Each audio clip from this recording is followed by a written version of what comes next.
heading out to go record to show how the DCCD controller performs, or not performs, but how you know you've got it set up right. I've been asked by a couple people to do a update on the car after 10,000 miles. I guess that's a popular thing now. As you can see, I'm 10,454 miles. Hopefully you can see.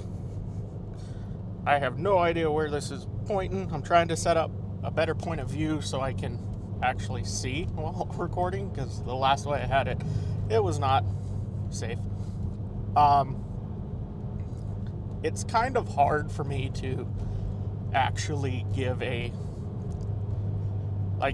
just typical 10,000 mile update review type deal like a lot of people do, as this car has gone through various changes over the 10,000 miles.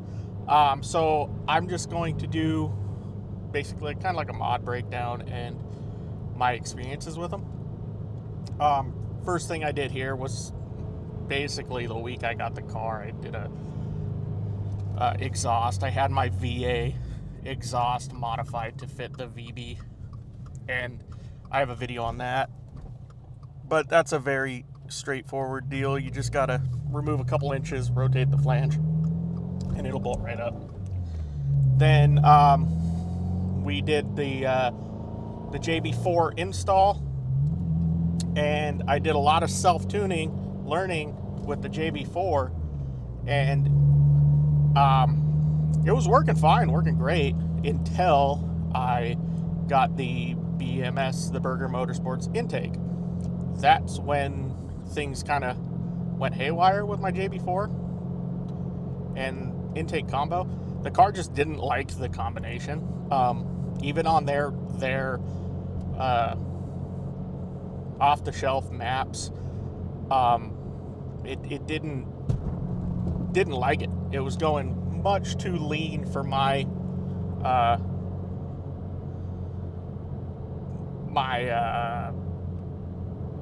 preferences. So that's when I moved on. I got the access port and went with Anthony Berry, also known as Drunkman, and pulled the JB4 off and did the two custom tunes. We did the 91, because here in California we only have 91, and then the E30 mat. While doing that process, I also tossed on the Perrin charge pipe, their air oil separator, the let's see, what else was it? I did another thing around the time. Brain's not working.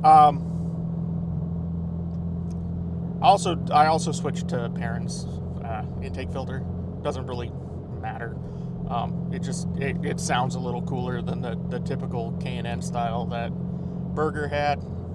Then since then, I also tossed on the Perrin intercooler, and we did the Group N transmission mount and the Torque Solutions rear differential inserts. I never got around to putting on my shift stop, because at that point we ended up putting in a STI transmission, and since then I haven't released my video yet. I'm still working on it, but I did do the DCCD controller yesterday, and I believe that's where I sit. I'm heading out. I'm going to do the rear sway bar today. I also have the turbo inlet and the diverter valve from Perrin as well. If you notice, I use a lot of Perrin parts. Perrin's been very generous with helping out the channel and hooking us up with parts. So I just been focusing on their products. So the turbo inlet I currently have would need to be modified for functionality with the BMS intake, but Jeff said they have one that's meant for those type of intakes, so I'm going to wait on that and swap them out and get the proper one, because I'd rather not destroy a turbo inlet if I don't need to, or cut down my intake piping. I would just use a parent intake at this point, but I'd have to get a retune, and I don't want to go through that process until we get the flex kit available for a car. Because obviously I'm going to switch to a flex kit. I say a lot. So, all that being said, drivability wise, as I've said before, I much prefer the VB to the VA I had. It just I know it's cliche to sound, it sounds more refined than the VA did. Even stock, the VB compared to my full bolt-on flex VA, it just felt better. So I've got no real complaints with the car at this point. It drives nice. It after 10,000 miles, nothing's changed. I don't really have any dislikes other than I have a weird noise that comes around here. Comes and goes randomly. It's like kind of like a rattle or like a vibration. That I'm hoping to find when I put my Cobb mount there.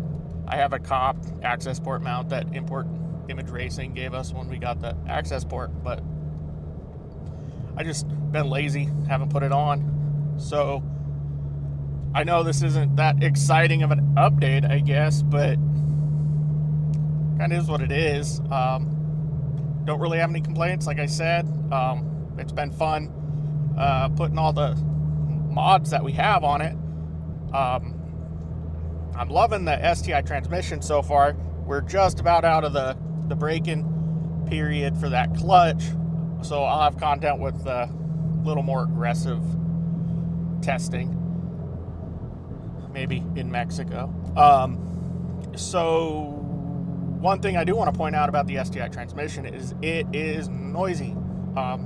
If you're coming from a WRX transmission to an STI transmission, you might think something's wrong.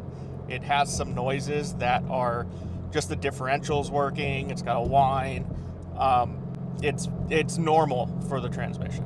It's gonna be different than what you're used to, so expect that. I didn't expect that going in. I didn't really know about the whines and the noises, so after I got the swap done, I kind of was worrying that something might have been wrong with it, but no, it's fine. After all the research I did, it's normal.